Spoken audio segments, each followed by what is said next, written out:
isn't working at the moment, hence the pause.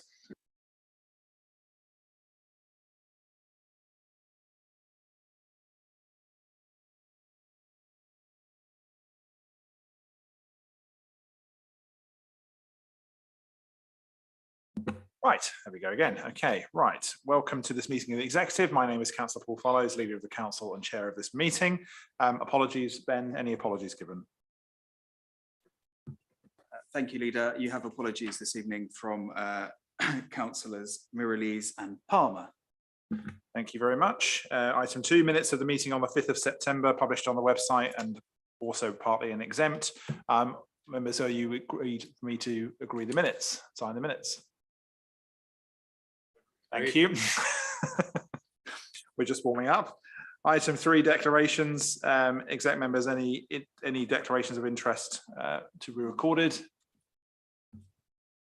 Nope, seeing none. Good. Okay. Item 4, questions from members of the public. Ben, have there been any? There are none, Leader.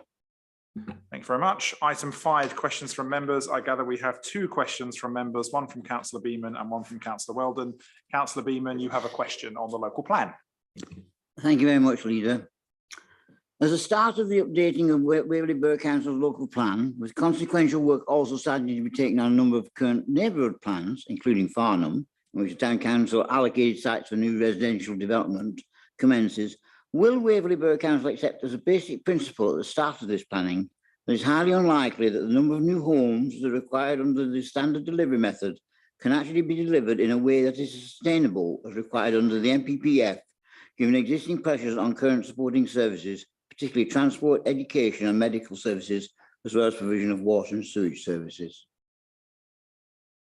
I believe that's for Councillor Townsend to respond. Thank you, Leader. Thank you, Councillor Beaman, for your question.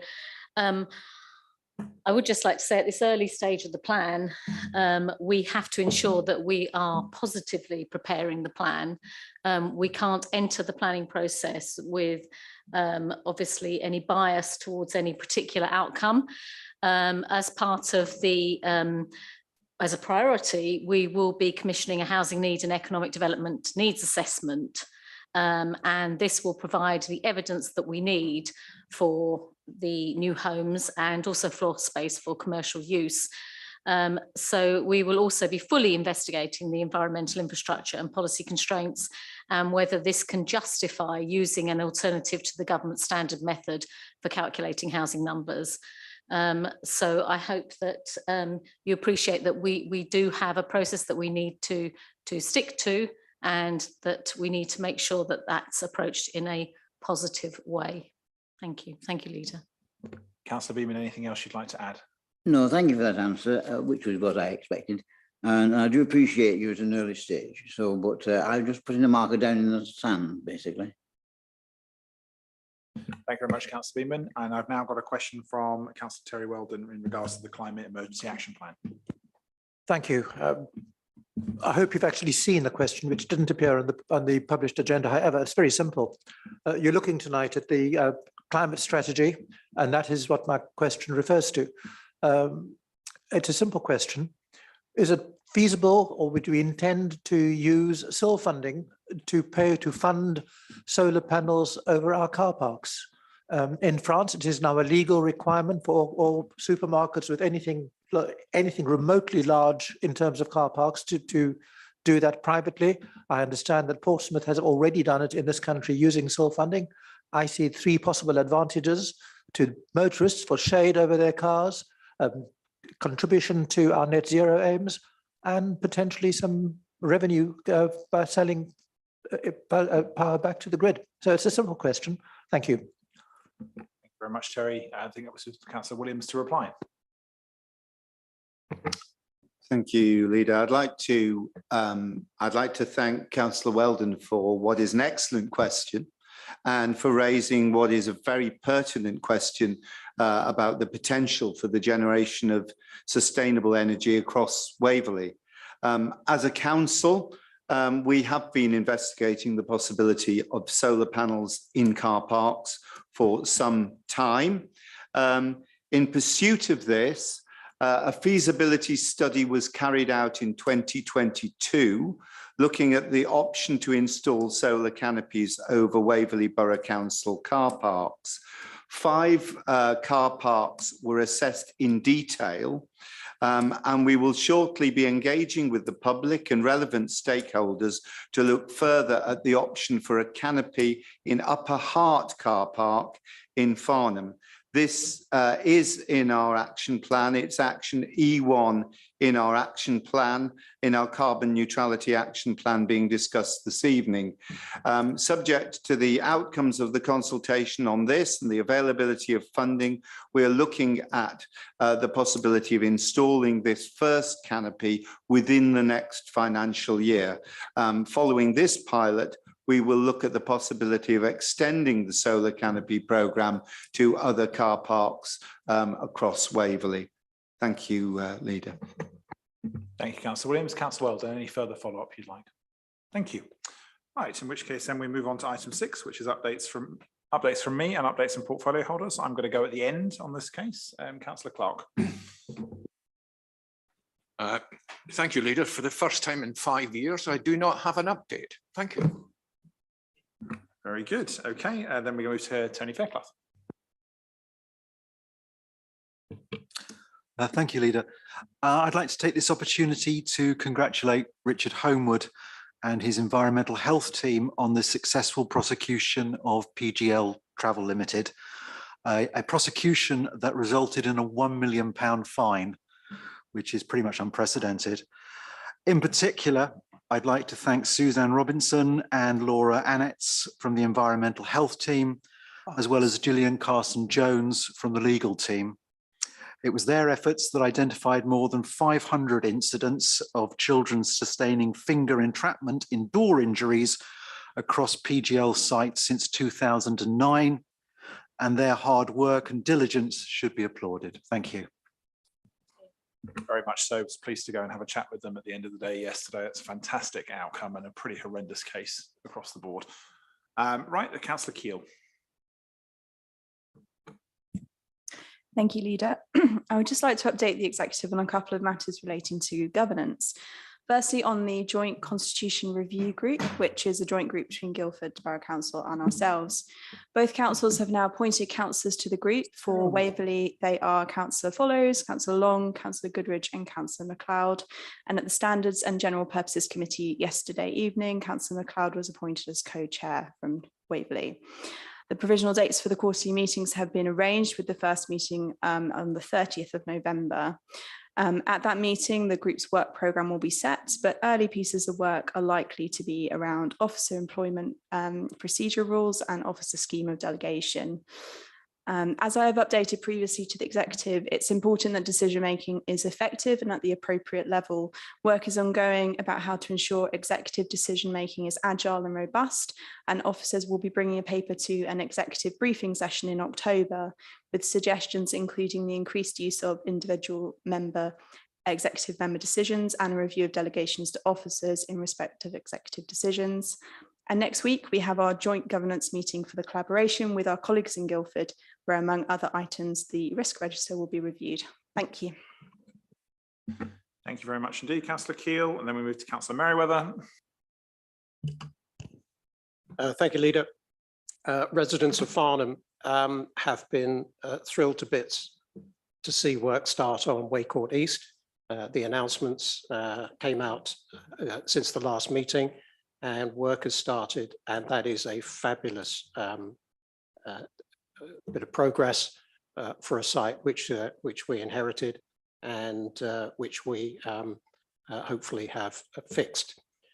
The good news also is another site that has been even more challenging than High Speed 2 for many of us is the Wilmer House, and the good news is that work will also start on the repair project. Then we had a successful inaugural repair board meeting, and the survey work will start in the first week of November, and that will mark the start of the repair project actually getting underway. Not quite spades in the ground, but survey cameras hard at work, and hopefully we'll all see the benefits of that before too long.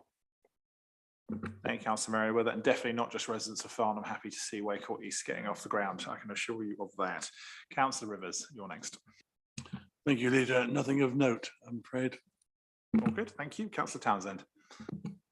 Thank you, Leader. I've got several items on the agenda coming up, so I think I'll wait and speak on those as they arise. Thank you. Thank you. And then finally, Councillor Williams.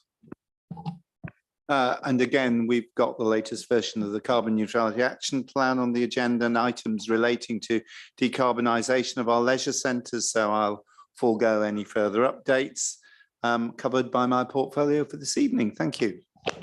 Thank you, everyone. Okay, right. So we're going to be using electronic voting again this evening. So I'll just remind you that when votes are called, the consoles will light up. The green dot on the left is for, the yellow dot in the middle is abstain, and the red dot on the right is against. So hopefully this will be nice and straightforward as we go into the next items. So item 7, which is the recommendations from overview and scrutiny committees. I think we should strike the plural from the title, as it is as ever a recommendation singular from one of the committees. The first item is the 69 High Street item, which I'm pleased to say was something that I actually also suggested that they look at themselves in regards to lessons learnt. I think it's something I'm quite happy to consider and to accept. What I will just say is that a number of comments have been made in regards to 69 High Street and lessons to be learnt. And a couple of them I just wanted just to check and to make sure that we reflect on ourselves. A number of councillors have intimated that we don't have the staff or competent staff to be running those sorts of projects. And I think it's just worth me saying at this point, we absolutely do in this council, and we do have very trained and qualified staff doing those sorts of projects. And I just want to make sure that this is not really people in this room that have been commenting in this way. Those staff are very much professional and capable people to do the work that we're asking them to do. So certainly I hope ONS take that on board as they do their review. I think Councillor Merriweather, you'd probably want to comment on this item too. Just a couple of small points, if I may. As I explained, as was explained to the ONS committee, the lessons learned analysis was something that we'd already started before the ONS meeting, and it's something that the Assets Investment Executive Working Group is taking very seriously. The language in the recommendation, I did attend that meeting, and I don't recognise a lot of the subtleties of the language that are being used there, and I do look forward to comparing that to the actual minutes of the meeting when they're published and when they're agreed by the committee. But I am interested to see the word evidence used in that. We will be basing our lessons learned analysis on evidence, the same way as we've always relied on evidence in all of the analysis and the recommendations that came up before the executive and before the council in the lead up to the decision to proceed. It's nice to see the word evidence, and hopefully that's something that some of our critics will also take on board. Indeed, I also listened to that meeting. There was an immense quantity of speculation without any direct evidence to support it, and certainly any review that we conduct will obviously go into evidence. I think my feedback to the ONS committee would be, why are they not undertaking this review? It should be an arm's length review, I would have thought, if they're that serious about doing this. They are asking us effectively to go and mark our own homework. My understanding is that really this should be a function of ONS resources to go and do that work. So I'm happy to accept this recommendation, and the exec, of course, will do that if necessary. But could you clarify, Jake, with the chairman of that committee, whether he wants us to mark our own homework or whether he intends to gavel in a subcommittee to do it properly? Because I would imagine that that's what their intent is here. If he's happy to let us crack on and mark our own homework, then fine. But I don't think that was the point. There are no recommendations from the other scrutiny committee. I'm sure it sat for over 2 hours, but I didn't hear a single recommendation come out of that whatsoever. So I will use this opportunity just to introduce Jake Chambers, who is our new scrutiny officer, who's sitting between Susan and Ben. My request, Jake, is that the chairs of ONS, when they're making recommendations, do actually call a vote and clearly articulate what their recommendation actually is, because it does make our lives as an executive far easier to understand where they're coming from on some of these matters. And also that these things are an actual action rather than an opinion that is stated without a particular cause or evidence. Obviously, they're entitled to come to their own conclusions, but for us, looking at their recommendations, it is easier to understand when they've had a clear vote on an item. Right. That being said, we can now move on to item 8, which is the Climate Neutrality Action Plan, which is with Councillor Williams. Thank you again. And before I go any further, I should like to thank particularly Delma Bryant, our Sustainability Manager, as well as her predecessor, Fatini Vickers, and the sustainability team for all their work on this plan over past months and over the year, in fact.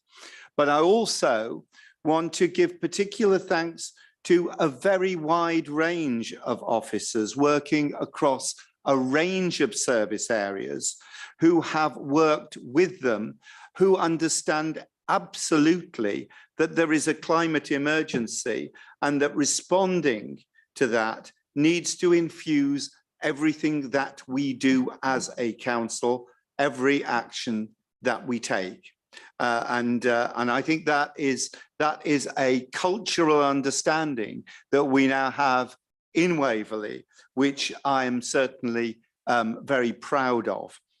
I'm acutely aware, of course, that I'm asking the executive to endorse the latest update of the Carbon Neutrality Action Plan and agree to reviewing the budgetary framework to help us to continue to move forward with our trajectory to net zero against the backcloth of a Conservative Party conference and a Conservative government taking delight, apparently, in rolling back the climate change agenda in the face of growing public concern about climate change and ever-growing evidence that the world will significantly overshoot the critical 1.5 degrees rise in global temperatures above pre-industrial levels.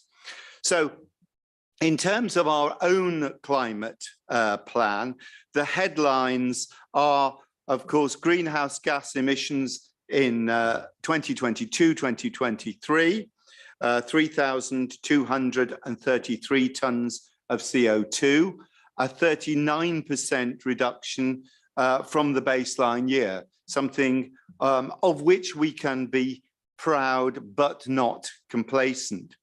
A trajectory report suggesting that a reduction of 2,821 tonnes of CO2 for 2022-2023 is required to remain on target, on track. APSI Energy forecasting that capital costs to achieve net zero carbon for corporate assets, including Waverley-owned vehicles, is almost £3 million, with a further estimated 4.1 million required to decarbonise the council's leased assets. And, you know, finally, really a 35% year-on-year reduction in emissions would now be required for Waverley Borough to become carbon neutral by 2030. In short, much has been achieved, but much more needs to be done. And going forward, the actions proposed for the period ahead, as well as the achievements to date, are clearly outlined in the Carbon Neutrality Action Plan, and the actions proposed for the period ahead in Annex 1 on pages 37 to 46. I don't intend to go into detail at this meeting, but I am confident that in the absence of the support that we should be receiving from central government, but with the work of our dedicated sustainability team and with the support of judicious budgeting for climate change as a priority, we are doing everything we can to keep on track. So I commend the paper to you.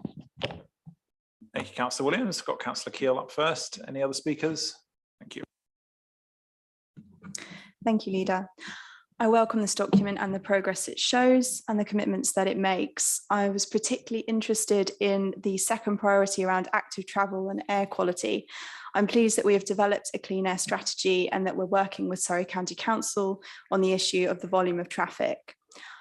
I am concerned about the air quality in our town and village centres, particularly on busy roads next to schools, and the detrimental impact that the toxins pose to our youngest members of society.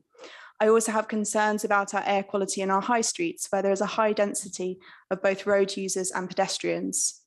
I welcome the ambition and leadership that Councillor Williams and the team at Waverley are providing in these areas, and would like to see how this can translate to providing more air quality monitoring in these busy and vulnerable areas, so that if they are proposing a harmful risk to health, these can be worked on and addressed. Thank you.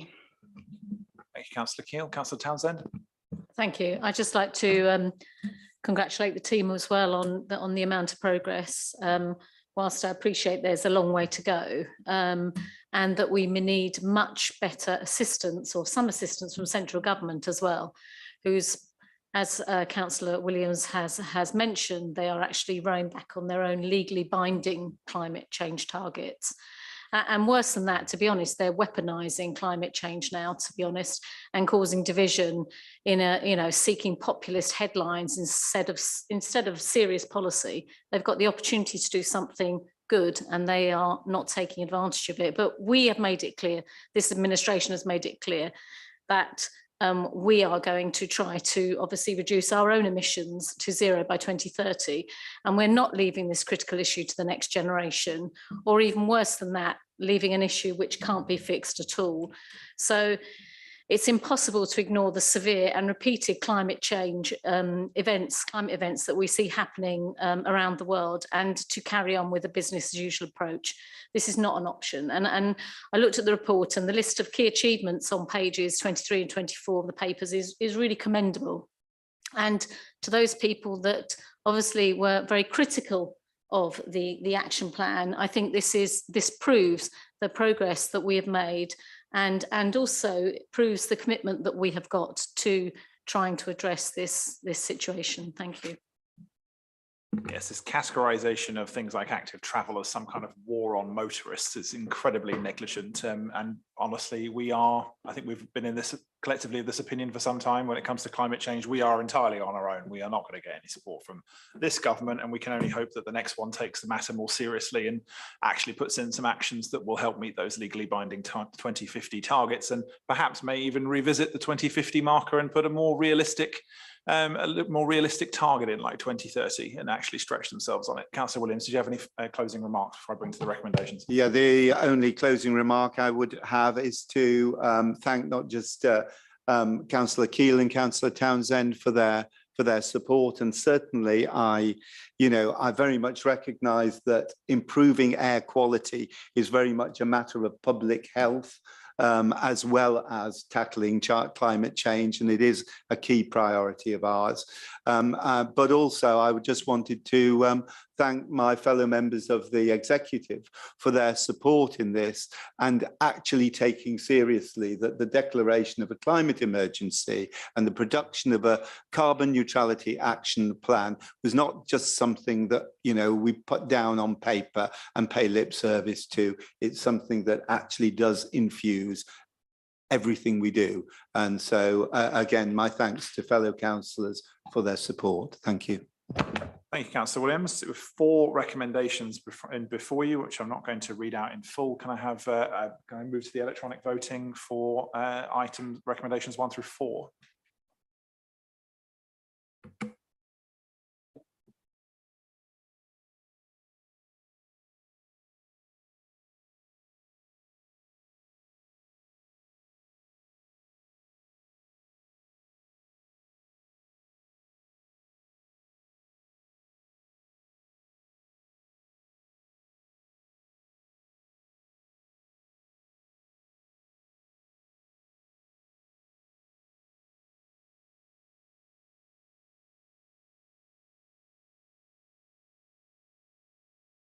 A green donut, always what we're looking for, I think, going forward. Excellent. Thank you very much, everyone. Item 9, the Farnham Business Improvement District ballot and Godalming Business Improvement District ballot. And a set of recommendations that will have me writing a lot of things out, I suspect. So this is with you, Councillor Townsend.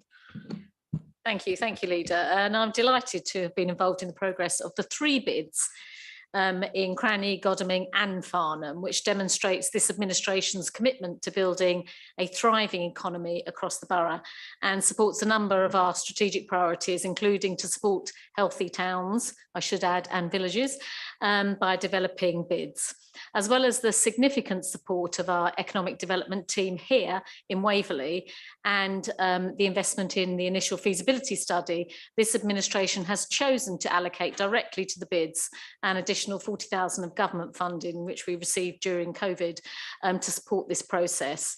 Cranny have already progressed to their successful balloting this year, and now we're working hard on their plans. And I'm really pleased to see that Godalming and Farnham have also progressed and have now produced their excellent final 5-year business plans, which have been included in your papers. And these outline the key projects for each of the areas, as summarised on page 82 of your papers as well, if you just want a quick summary, as well as the governance and monitoring processes for the bids. These plans have now been circulated to the wider business communities, and the ballot papers have now been issued today, with a closing date of the 31st of October. The announcements for the bids, the results, are both due on the 1st of November, and I hope to be able to attend both, hightailing it from Godalming over to Farnham. The council, as a ratepayer, also has a number of votes in each area, which the leader will cast. And the levy payable by businesses with each of the bid area is laid out in the business plans. And I know there has been some concern about smaller businesses, and just to note that those with a rateable value below £5,000 will actually pay nothing.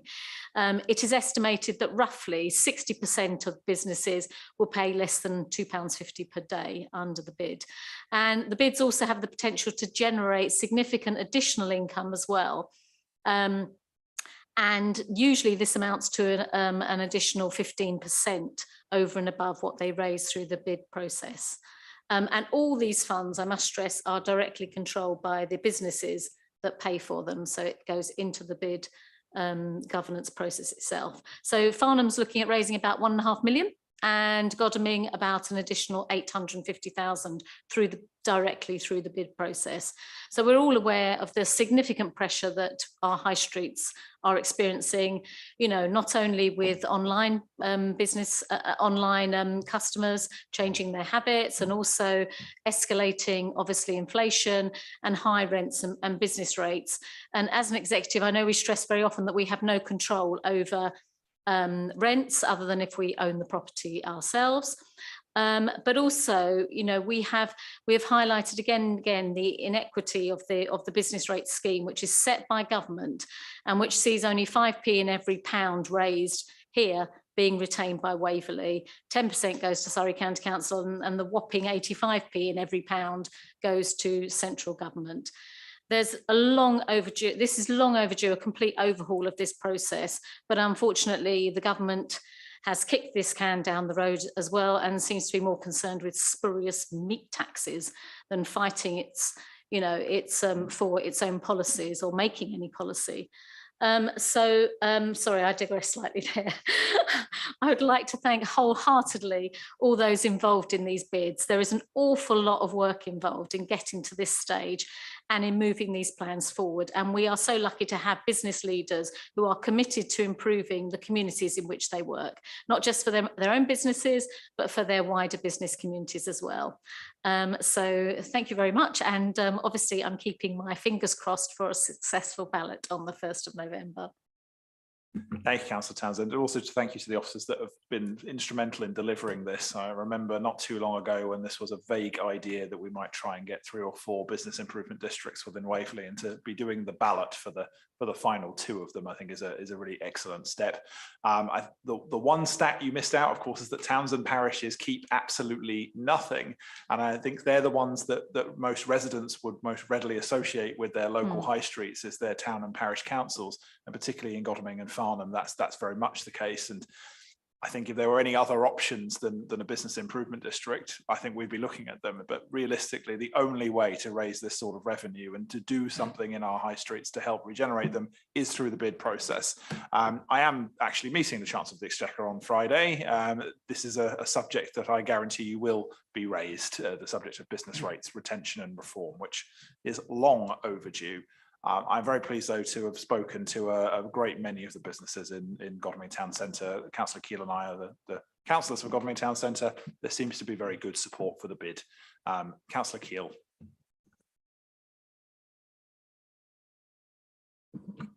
Thank you, Leader. As you've just mentioned, I am one of the ward members for Godalming Central and Oxford, which includes the town centre. If approved by business ratepayers in the area, I think that this investment in Godalming Town Centre will be very welcome by bringing together the expertise of local business owners who know their town best. We can make some tangible improvements to the way the town centre looks, feels and operates. In particular, as outlined in the business plan, the proposed investment in public Wi-Fi will be welcome to anyone who has tried to get a signal in the town centre. As we have said in previous discussions, the town centre has a number of empty shops, and so investing in improving the appearance of those may help other investors to see potential in the high street and beyond.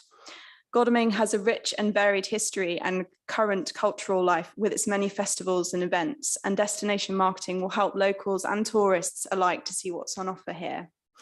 I visited the excellent Godalming Museum this weekend and was pleased to see the range of items on display and how many people were visiting and learning about the history of the town. I was struck by an old example of destination marketing in the museum. It was a poster which had a beautiful image of the town and proclaimed, "Where you ought to dwell, Godalming, the heart of the Surrey Hills."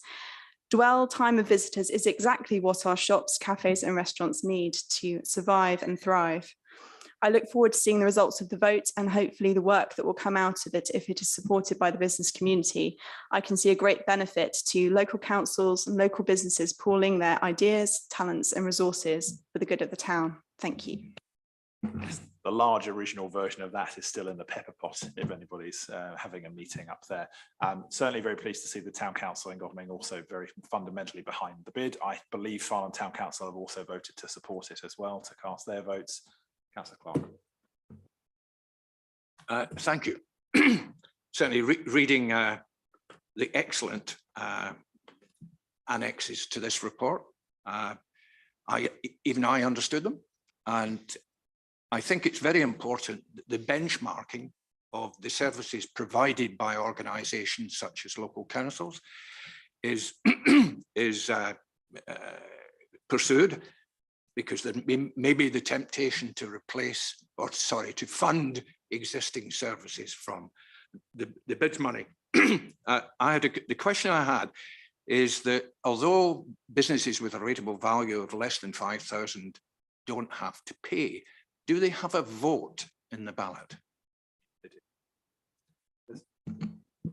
Thank you. And yes, they do. Everybody that's within the business improvement district, that set area that you'll see within the business plan has a vote in the ballot. And coming back to your point about the services, so the bid can't duplicate services that the council delivers, so that it's up to the council to deliver those services. So the bid doesn't duplicate there, it just goes for additional extras. Any other speakers before I come to the recommendations? Okay, seeing none, as these are delegations, I will read the recommendation. So number one delegates to myself to vote in support of the Farnham bid with the council's 9 votes as a levy payer. Recommendation 2 delegates to me the vote in support of the Godalming bid with the council's 6 votes as a levy payer, and notes the annual cost of the council of its levy contributions set out at 11.1, the cost of which have been included in the medium-term financial plan. We'll now move over to the electronic vote for the 3 recommendations taken together.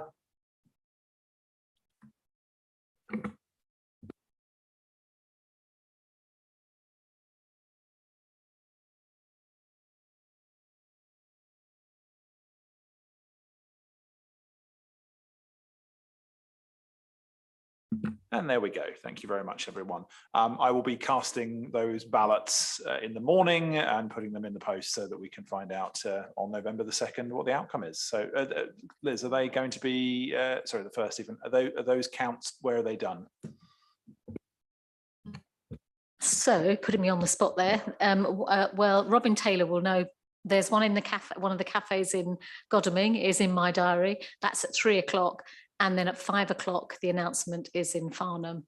So it's a quick turnaround for Robin and anybody else. I shall certainly be present for the Godalming one, and I'd certainly encourage Farnham members to be present for the Farnham one. So thank you very much, everyone. That's an excellent bit of work. Item 10, scope and timetable for the new local plan. Liz, this one's with you as well. It is indeed. As members are aware, the council had a statutory requirement to review local plan part one once it was 5 years old. And after carrying out that review in line with the government's planning advisory service toolkit, it was clear that an update was required in order to have any chance of meeting the government's housing targets and to avoid an explosion of speculative development across the borough. This report is to provide in more detail about the scope and ambitious timeline for the new plan for submission in autumn 2026 and adoption towards the end of 2027, as well as outlining the governance process as well. The team will also be working separately on design codes for the borough. This will be carried out in tandem with the development plan process, but not as part of it, so that we can ensure that we carry out the development plan process as quickly as possible.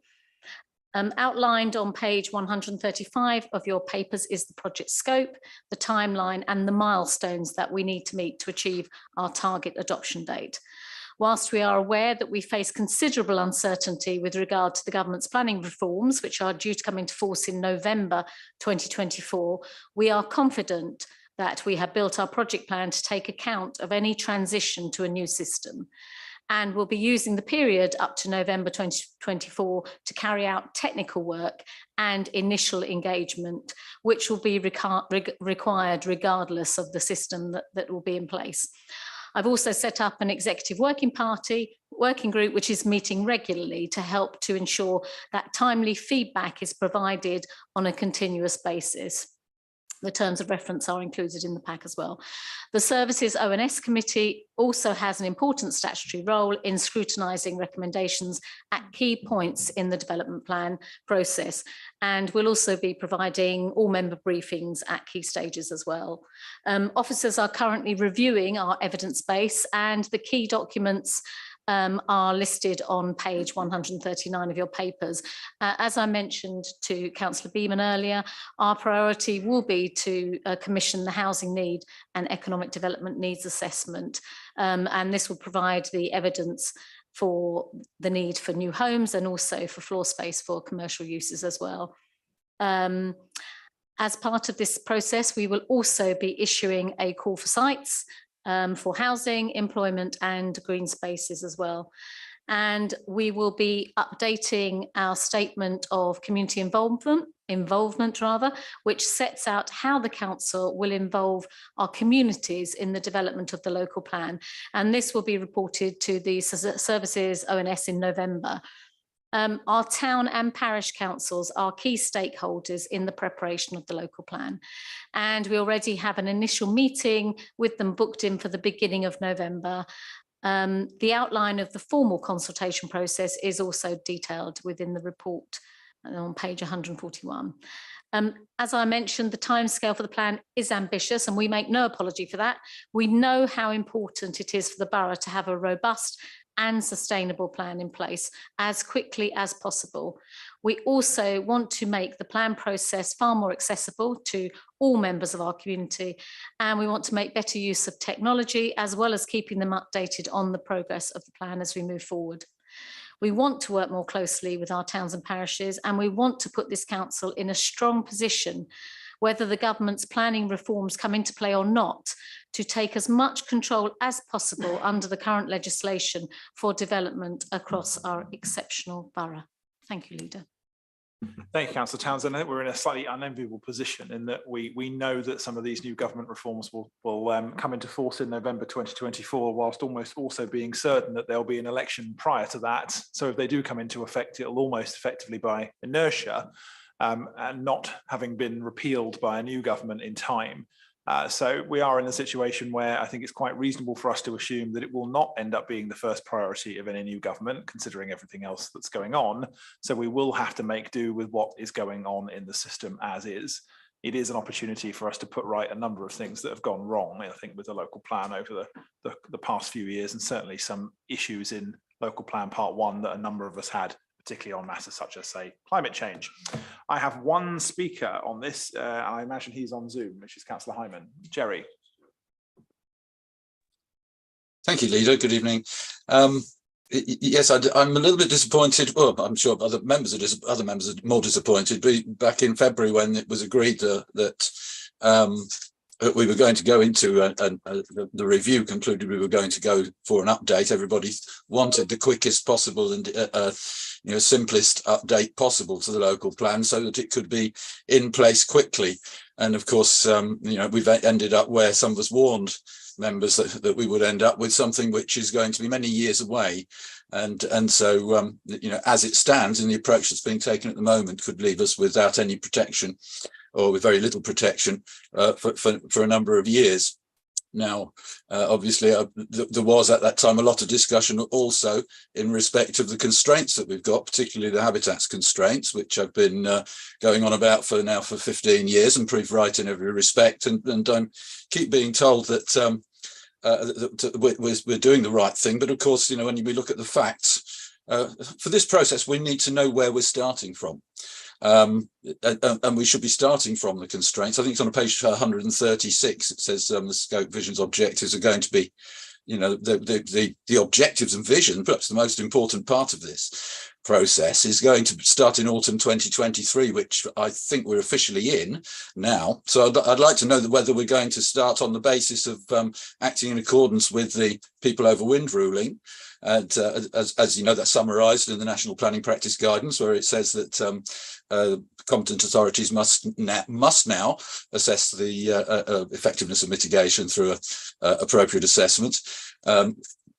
None of the authorities were acting in accordance with that up till 2018, and ever since most haven't failed to change their ways as the legislation required. So really, I'm asking whether we're going to be changing our ways, or whether we're going to be carrying on a false assumption that we have a fully evidenced appropriate assessment. So my question, which I would like an answer to, please, is: has the council got? Can you confirm to us and provide it a fully evidenced appropriate assessment detailing the extent to which Farnham Park, Sang and Natural England's management strategy, SAM strategy for the Thames Basin East, can be demonstrated to be effective, and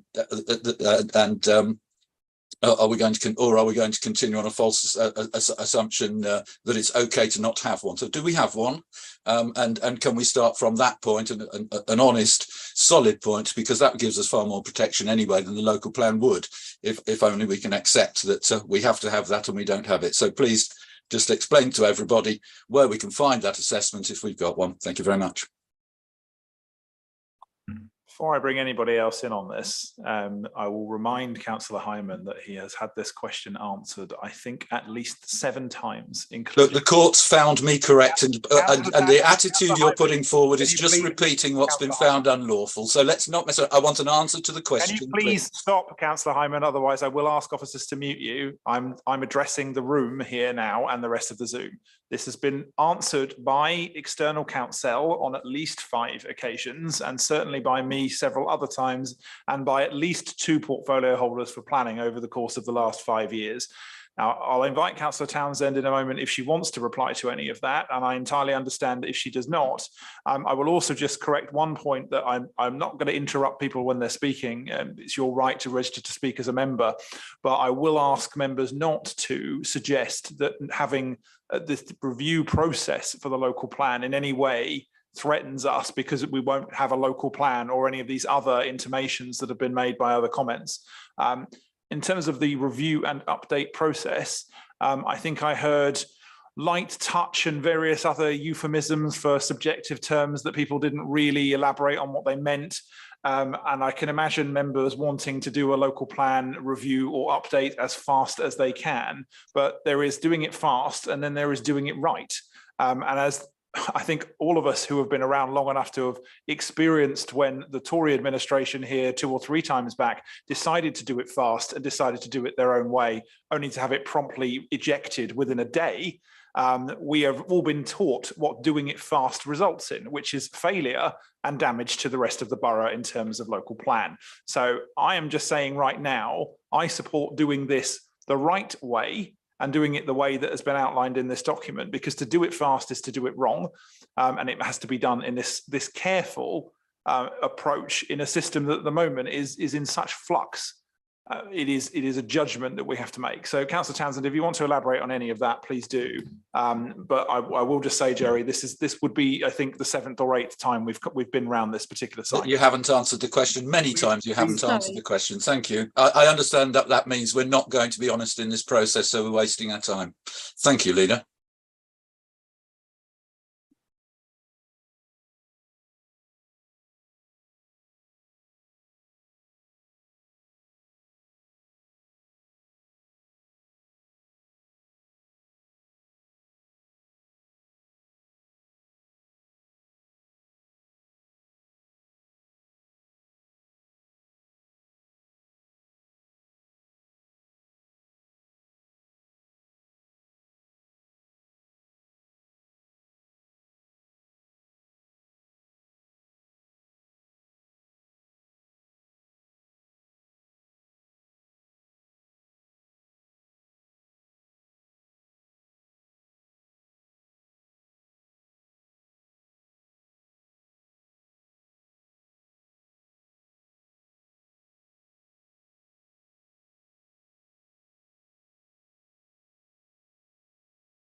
Included within that process, which we cannot change. So there is no possibility for us really to go any faster, and we already have a very ambitious target. Officers are looking through the evidence base. We will not be duplicating evidence which is current and which is appropriate for the new local plan. We will only be looking at updating evidence that needs to be updated. So we are doing things as quickly as possible, as efficiently as possible, and we are doing things correctly, as opposed to trying to work you know, to not keep to the system and not to keep to the correct processes, as the leader has pointed out has been done before. I would also say that Councillor Hyman mentioned about the scope and the vision and objectives. These are being consulted on, as it points out within the document there that we have before us. We do need to consult with key stakeholders about that. And we are looking through the working party as well, that we've got the executive working party. We are looking at the vision and objectives and trying to make them in a far more accessible format as well for residents, so that they really understand what we are trying to achieve through the local plan process. I won't mention obviously about appropriate assessments, but as usual, if Councillor Hyman wants to come and talk to me or talk to officers further on that point, the door is always open. He doesn't have to just announce these things in meetings. There is huge opportunities in between meetings where he can come and speak to us, and he has had replies in full several times on these points. Thank you, Leader. Thank you, Councillor Townsend. Any other speakers on this item before I bring it to the recommendations? Okay, seeing none, the 2 recommendations are before you in the papers. Can I ask that we move to the vote?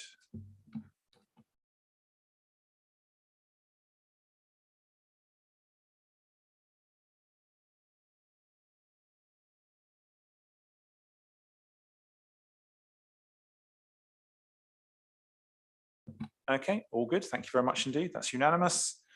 Moving then on to item 11, and just before I start item 11, items 11 and 13 do have exempt components in them. I am not intending to move us to exempt session for either of them, but just to remind everybody, of course, they do have exempt material in their papers. Okay, so item 11, which is the Cranley, sorry, Councillor Keall. Just on a point of order, I think the entirety of item 13 is exempt. The entire material is exempt, but the recommendations, I believe, are in public. I'm just going to confer with the monitoring officer. I do not believe it necessary to take us into exempt to do that, and we'd need to do the recommendations in public anyway, probably.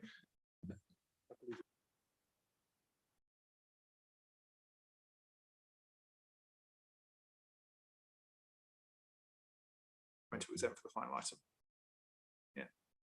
Through you, Leader, the whole of item 13 is published as an exempt item. Right. But my advice would be that you propose going into exempt and that you take a vote and make a resolution whether or not you want to go into exempt session to consider that matter. If you do go into exempt session, my advice would be that you come back into public session to deal with the recommendations in any event.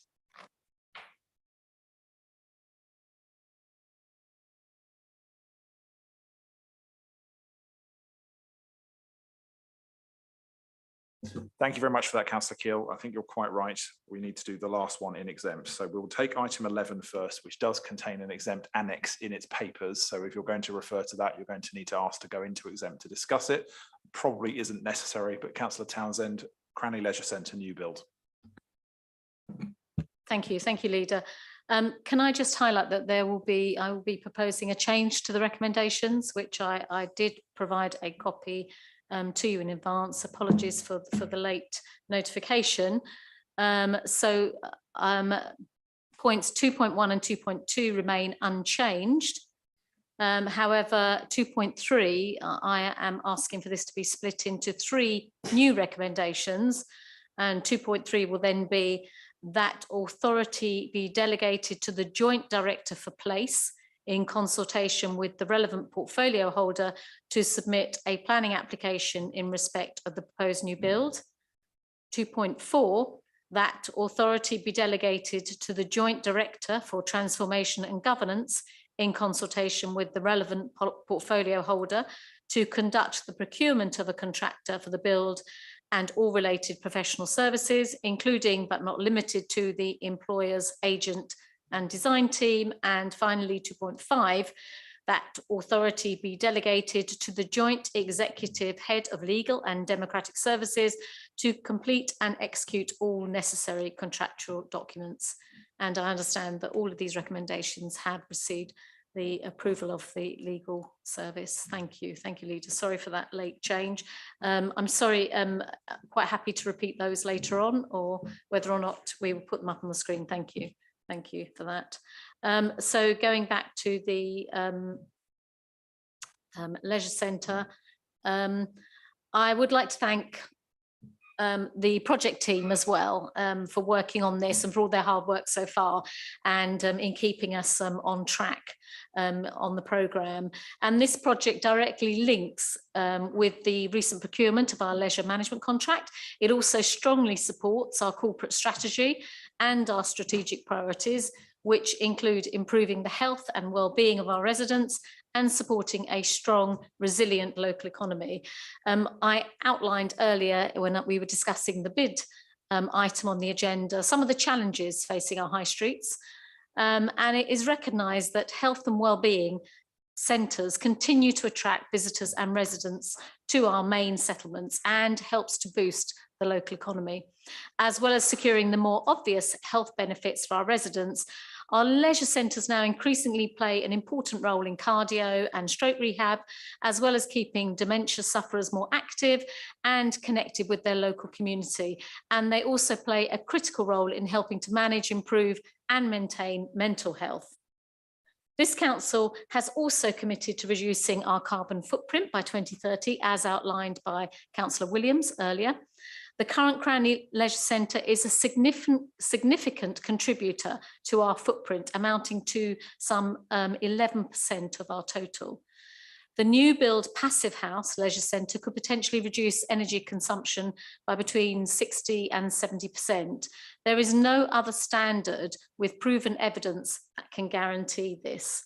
We have now completed stages 1 and 2 of the project and have appointed architects, GT3, who have delivered St Sidwell's Point Leisure Centre in Exeter and are currently working on the Spelthorne Leisure Centre, both built to Passive House specifications.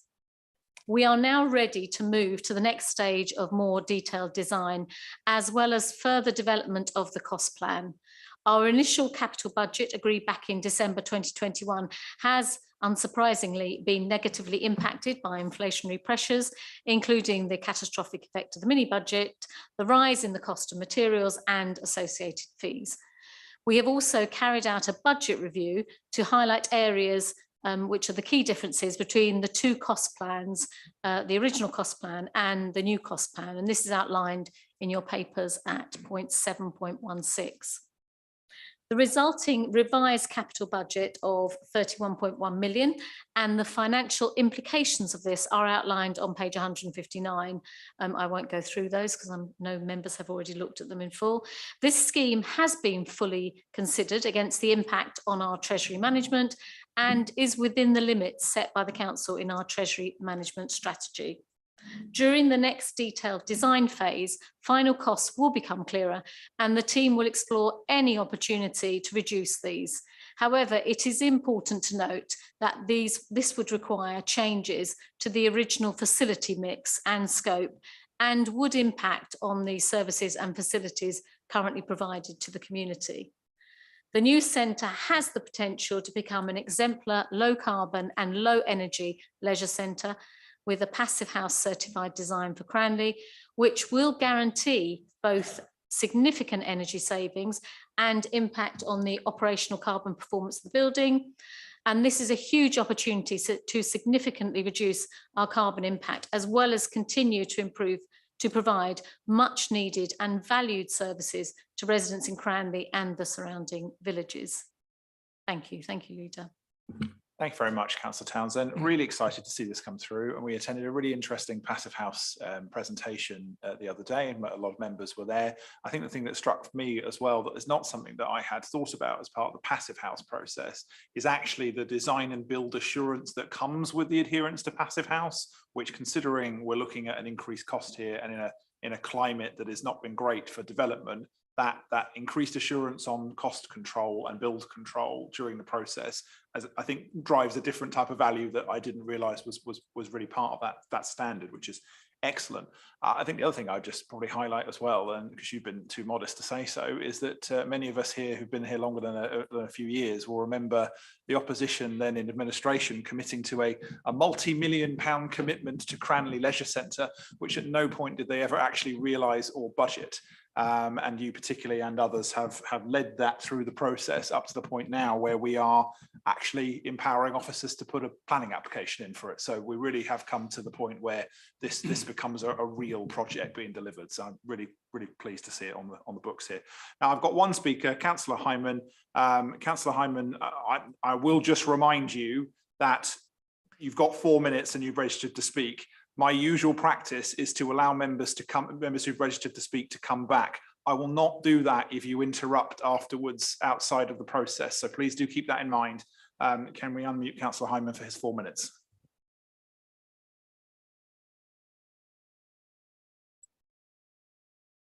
Am I on? You are, Jerry, go ahead. Thanks, Chairman. I don't expect to get answers to this either. It's I ask the questions because they can't be answered and won't be answered, and it's rather damning, isn't it? But for this one, it's does the Treasury Management strategy require that we have Treasury Management rules, maybe in our capital strategy, maybe in the asset management strategy. We were told that it does apply to 69 High Street. So the question, do our Treasury Management rules require that we have an exit strategy? Because obviously we don't have a real one for 69 High Street. I don't know whether we have one for this. And I suppose that also asks the question whether or not there is a red line.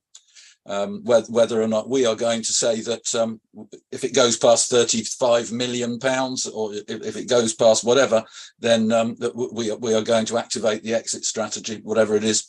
Because when this was £10 million back when we first looked at it in great depth, or in some depth back in 2017, and started the process, when I was chairman of ONS at the time, so went through all the process, and it was 10 million, went up to 20 million, 30 million. Is this HS2? Is this going to be just carry on forever? We can't just have an open checkbook. We have to act responsibly, and we're acting on behalf of residents, and it's their money, not ours. I'm very worried, by the way, this has tripled already. That can't simply be passed off on the basis. I know it's a very high spec. Should we be looking at such a high spec? But really, you know, if we'd looked at this years ago, we would have said, no, we're not going to be spending. We would have put a red line on that certainly wouldn't have allowed us to spend £30 million on a leisure centre. It seems very, very expensive, and I don't think the council can afford it when you look at the pressures that are going to be on us over the coming years. But Guildford have found that problem themselves, and as many other councils are doing. So we need to be careful. And we need to have a red line, certainly, if you're intent on going ahead with this. We all want great leisure centres, but Farnham's going to need rebuilding at some point. We just can't keep doing this, or can we? Are we going to do this everywhere? Where's the red line? Are we required to have an exit strategy? Thank you. Thank you, Councillor Hyman. I'll obviously come to others to comment on a few elements of this.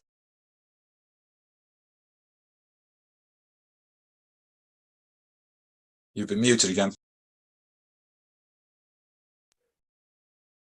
You can hear now, I think, Jerry? Yes. Yes. Yeah, great, fine, good. We were muted in the chamber. I don't believe at any point this was £10 million ever, and I'd have to go back to the records to check, but certainly for as long as I've been a councillor, I can't ever imagine this being articulated as £10 million. And actually, more to the point, for quite a long time, it wasn't articulated at all. When it was first articulated by the Conservative regime 2-3 times back, it was never a commitment. It was a guess, wasn't it? It was never budgeted. So I would take issue with that straight away. What I am also just going to say here is that one of the really positives of a lot of the climate change policies that we have at this council is that they actually have tangible cost savings as part of what we're talking about. So the fact is that a leisure centre uses a lot of energy, and a lot of the time that's gas. And certainly a lot of electric as well. And a leisure centre like Cranley is going to use a lot of energy and a lot of gas if we build it in the traditional way. Those traditional ways cost a lot of money as energy costs have gone up. So from my point of view, this is one of those times where investing in the green solution to this is actually making a sound and prudent financial decision, not just for now, but for the future. And to respond to your other comment regarding, are we going to do this in other leisure centres? I damn well hope so, frankly, because they all need that sort of look going forward as energy costs continue to rise. And as we hope to continue to provide the discretionary service that is leisure across our borough, I think we need to seriously start looking at that. And I think before I hand it over to the rest of the speakers list, Cranley Leisure Centre, for how many different reasons do we need to redo Cranley Leisure Centre? I think anybody who's visited it knows that it is definitely the poor relation of the leisure centres in Waverley. And that's before we get to, I think, an urgent need for safety reasons to actually get some of this done. Because I don't think anybody would want to see it closed because of it being a liability. So for lots of different reasons, we do need to crack on with this, and I'm really pleased to see it here. I've got 4 speakers so far identified. Councillor Williams to begin with. Okay, I'd just like to add thanks to Councillor Townsend and the team of officers and the team of consultants who've actually brought us to this point. I think it is a very exciting position to be in, and I think this item in particular is a clear illustration of what I was talking of earlier, namely that cultural commitment across this council to doing our bit to take seriously our commitment to tackling climate change. I felt delighted and proud to be at the presentation, the excellent presentation that was described earlier by our leader, referring to the vision and scope of the project. Excited by the way that we actually can meet the real need for provision of leisure facilities for the residents of Cranley and beyond, whilst respecting our obligation to do our bit to protect the planet. And maintaining our commitment to Passive House Plus actually does, as has been pointed out, make sound financial sense, as we're talking here about a supremely energy efficient building, as well as an excellent facility for the people of Waverley. Actually, I think just worth reflecting on a point that Councillor Williams ended on there, as much as this will be in Cranley, and I think will be used predominantly by the people of Cranley, I actually do think that this sort of standard of leisure centre will actually be a draw from all over Waverley and beyond to people into Cranley. So there are probably some other benefits for the town and for the borough as part of this process too. I've got Councillor Keele next, and then Councillor Merriweather.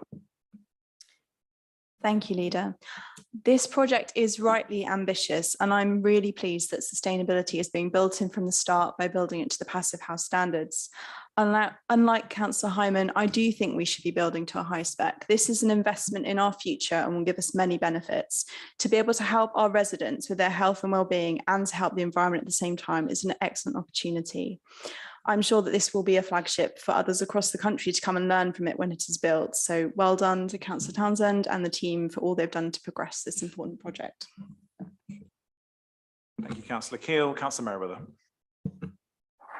Thank you, Leader. I commend to Councillor Hyman our capital strategy, the suite of documents, and without wanting to be cheeky, he could study them in a little bit closer detail. The Treasury Management Strategy is not the strategy that references the exit strategy. That's the asset investment strategy that does so. This project is an exit from the existing Cranley Leisure Centre, which is falling apart and needs to be rebuilt. This is an exit strategy for that. As far as this project is concerned, we are contemplating now whether to proceed or whether to abandon it, and that will always be the exit strategy for the new project. But we have to go on the evidence, and the evidence is that this pays for itself. And it pays for itself, not least because of the tangible financial benefits of pursuing a responsible, sustainable financial and climate strategy. The financial benefits of not using fossil fuels. It's clear as day that the marginal cost of pursuing the Passive House approach to this pays for itself and helps pay for the rest of the leisure centre. I encourage him to study the exempt annex, which makes that patently clear. Thank you. Absolutely, 100% on every single word. Thank you very much for that, Councillor Merriweather. Councillor Clark. Thank you. And I can't disagree with any, excuse me, with any of the words that I've heard so far. However, this week in the news, much has been written about and said about procurement in the public sector, with overruns and cost revisions taking place across the sector, especially where they involve the construction industry, which is fueled by eye-watering increases in materials and labour. The Cranley Leisure Centre project is clearly the largest investment the council has on its books and perhaps ever has had. So it goes without saying that all eyes, even educated and uneducated eyes, will be upon us. So I would ask everyone involved, because of this, that every attempt going forward is made to apply the emergency handbrake in cost estimates involved. But I still support the project, but I just encourage caution. Thank you. I think I would just add on that point. I don't think anybody's being cavalier about the costs, and to be honest, the business plan is I think we would all like this to be cheaper. I think is probably the point I would underline. We're trying to make sure we've delivered this in a climate that has been increasingly hostile in every single way, and frankly getting worse. So making sure we make a commitment to this now is important. I will just go back to the point I made at the beginning about the cost control mechanics of Passive House, which is something I had not properly understood actually until the briefing the other day. And that does give me a lot more reassurance that we will be able to keep to the design and build and time and materials aspects that are, I think, at the core of a lot of those projects overrunning. So hopefully we'll have good control over this. But your point, I think, is very well taken. Just to come back on that, I too wasn't aware of the benefits of passive house. It's not just something to save energy. It is in some ways a procurement device as well. So I do appreciate that. Thank you. Yes, I think our note back to the government meeting in Manchester this week is that actually green policies can be good financial and economic sense, and perhaps maybe they should get on that particular train if they ever finish building the one they've started. Right, next I have probably Liz to conclude. Thank you, Leader, and thank you for the comments from members. You know, it is an exciting project, but we have very much got our feet on the ground with regards to budget. And also, as the Leader has pointed out, you know, once the costs are in place, then they are very much set. However, I would also like to highlight the additional health benefits of the new leisure centre. We're looking to use far less chemicals within the water system. We're looking to use far less water within it as well. And also because of the passive house construction, it creates a much healthier building. There won't be damp, there won't be mold within the construction, and also the fabric of the building itself will last longer. And even at an energy efficiency saving of 40%, we will recoup the extra money spent on the passive house certification within sort of 9 to 15 years. Obviously, we're looking at much higher energy savings than that, you know, 60 to 70%. But even at 40%, you know, the prediction, as you'll see in your papers, is that we will recoup the money spent on the passive house construction. And I would also say within the costs at the moment, we do have a quite a healthy 15% contingency, because we are very aware that, you know, of the the volatility of the construction market at the moment. So within that, I think we have built in a very healthy 15% as well. So thank you anyway for your support. It is hugely appreciated, and you know, and I would hope to see many more passive house leisure centres being built across the borough as well in the future. So hopefully you will agree the recommendations, and I'm sure the Leader will be you know, reading out the changed recommendations for 2.3. Thank you.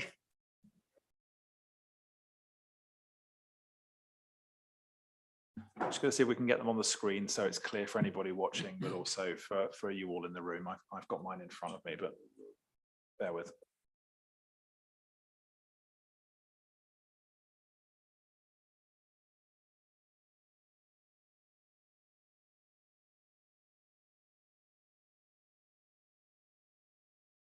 I'm just going to leave those up on the screen for a moment before we go to the vote, just so that we've all absorbed the revised recommendations.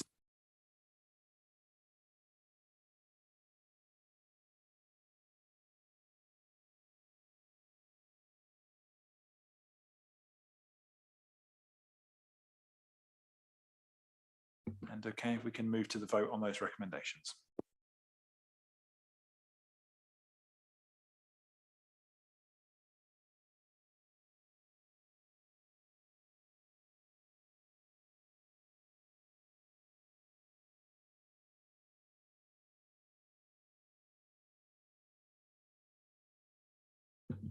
And a very healthy green donut. So thank you all very much indeed. It's excellent work again. Fantastic project, and looking forward to the feedback as that moves forward, Councillor Townsend. Right, item 12, which is a motion to exclude press and public, that pursuant to Procedure Rule 20 in accordance with section 100A paragraph 4 of the local. Councillor Rivers, my apologies. Sorry, Leader, my apologies really. I'm just seeking clarification on the process of going into exempt here. In item 13, which I understand is completely exempt, the recommendations are therefore exempt, and all we can then say when we come out of exempt for the benefit of the public is to say that we've accepted or otherwise some recommendation. What does that mean to a member of the public? I will ask the monitoring officer in this case to comment. I have a similar concern. Through you, Leader, the first thing you need to do is decide whether you are going into exempt session or not, and that's a decision for the executive to decide. If you decide not to go into exempt session, the papers become public, the recommendations are in the public domain, you would have your debate and make your recommendations in public. If you decide to go into exempt session, the papers remain exempt, you have your debate in exempt session. If the wording of the recommendations needs to remain exempt, then you could take your vote on the recommendations in private session, but I would still advise that you come back into public session to summarise the decision that you have made. I just ask a quick question. Can I? One moment, Councillor Williams.